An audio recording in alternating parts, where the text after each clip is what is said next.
Welcome to episode 2 of our video blog.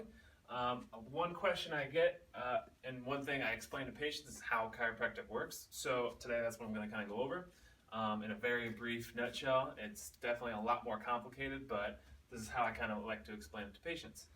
So one of the reasons you can come into a chiropractic office is, let's say you get injured or you're sitting all day.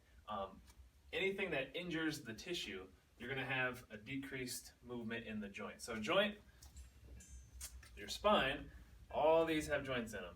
And if they stop moving, you're going to have biomechanical stress. So stress on the joint themselves.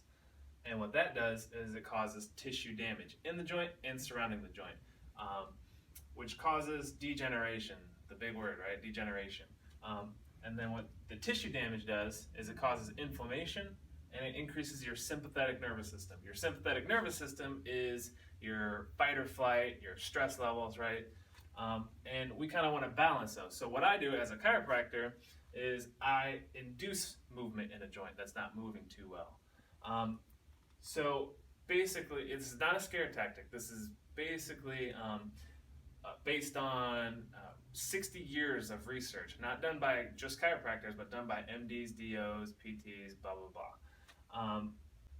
So it takes a certain amount of pressure for the pain to actually reach what's called your parietal lobe in your brain. So that's kind of how it works in a nutshell. Like I said, any questions you have, we'll be happy to answer. Like us on Facebook, follow us on Twitter, Instagram, and YouTube.